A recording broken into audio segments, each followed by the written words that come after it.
Hey guys, it's Chris Christine here, back from CNH Small Engine again for another quick, informative review and service video right here.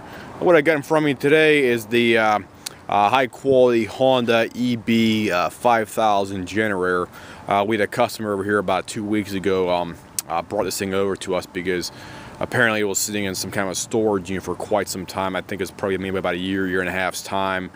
And the guy's machine would not even attempt to start for him, and he brought it over to us because I guess he's seen us online, and he wants to possibly check it out for him and do any kind of repairs need to be done to it to actually get it repaired properly. He also did tell us he bought it used. I think he bought it used for like $400 or $500, and typically these specific ones retail for about, I think it's like $2,500 brand new if you buy them from, I think was with the online store. I can't remember what it was, but it's like Amazon, eBay. There was also one other real big store online that actually sells these things for about $2,300 plus the actual shipping costs as well too on top of that. I'll give you a side shot of the engine over here as well too. Here's the engine. I believe it's a 11 horsepower engine. I don't actually have these specific details on it right now, but as far as I know, I think I looked it up last week when we actually was ordering parts. I think it was around 11 horsepower overhead valve engine right here as well too. This one does have a catch can on the actual fuel line on here. You see right here, in order to drain these things out, you just get your metric wrench underneath there and open it up on the bottom, and you just drain it out, and you turn the valve into the off position as it is right now.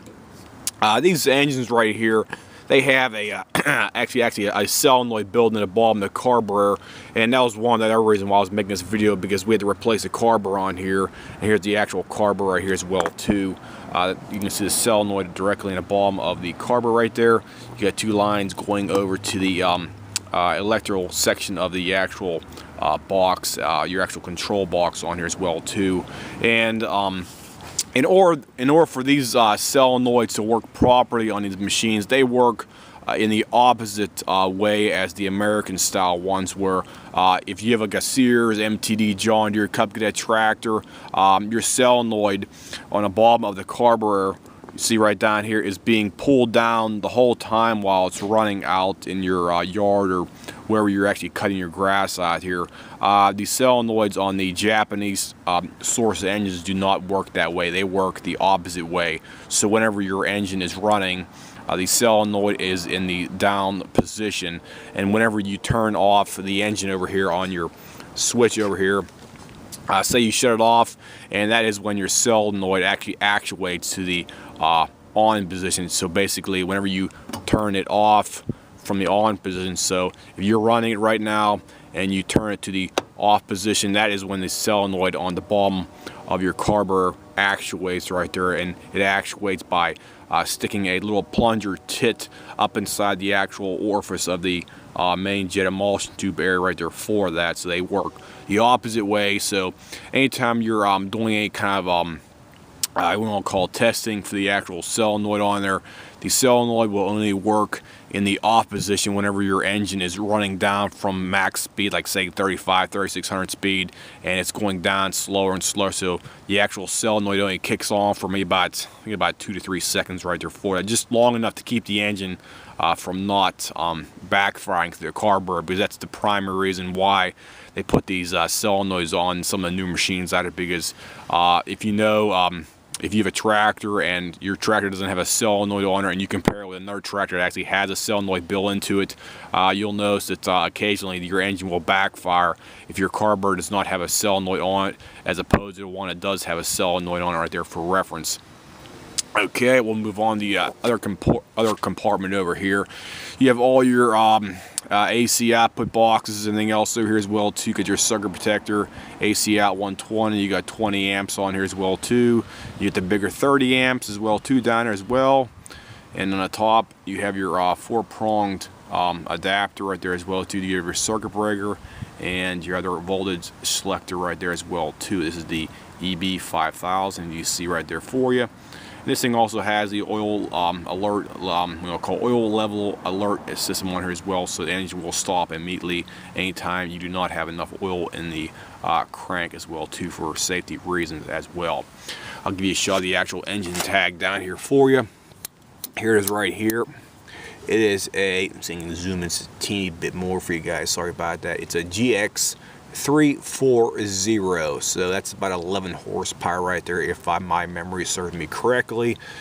And that's a quite, it's their commercial application style engine right there as well too. So I'll give you another side shot over here as well too. Here's the other side for the actual overhead valve section right here, plus your air box and the carburetor assembly as well too. So there you go. Here's the Keyhine carburetor, the new one we put on here. These carburetors are not cheap, to say the least. They're about $150, $160 plus shipping and handling and tax. The shipping is usually about $10 to $15 depending on where you actually buy them from. I buy them directly from my Honda distributor out in California. So typical FedEx and UPS is usually about $10 to $15 depending on which distributor I actually purchased it from, who actually had the cheapest price for me. If you're looking for the actual serial number for your specific generator for Hondas, they have them right down on the specific frame over here on the left hand side. If you're looking at it from the front, where the airbox side is over here. So your serial number on your frame for your actual whole generator unit, it's situated right down here as you see. This one starts with an EA7 right here, -3153044. These generators also have a large muffler on here in order to muffle the sound. So basically it keeps the machine nice and quiet whenever you're actually running it out there in some kind of large space, and you don't have a super loud machine out there that's going to be messing up your hearing and stuff like that as well too. So I'll go ahead and get this thing a fire up here as well, and I'll show you how it's going to run here. So let me turn this thing on. Okay, there's one thing I should mention about this specific one. I don't know if it's actually a problematic problem on other specific ones right here, but this one has a what do you want to call vacuum style choke system on here. Sometimes this thing likes to stick just a teeny bit on here. You have a vacuum line going around the top of that carburetor here. It's almost what they call like a semi-automatic choke. Even though you still have to pull the choke mechanism out of here, this actual choke opens itself up once the engine starts running right there for that. And it's personally, I do not like the design. However, I cannot do anything about that, but it's a Honda design. And personally, I have my old 1999 generator on the side of our house, and it has no electronic features on the engine whatsoever, other than the actual ignition coil and the on and off kill switch. These newer ones have a lot more safety features and a lot more bells and whistles and doodads and stuff like that that actually does not need it. So that's right there. I just want to make a specific point about that one feature right there. So we'll go ahead and pull it out here. So it's all the way out. And you can actually see whenever you pull the automatic choke out right here, this diaphragm in the back here opens up the actual the actual choke arm assembly right there for that. So we'll go ahead and fire this thing up. So bear with me here for a couple seconds while I get my hand here going.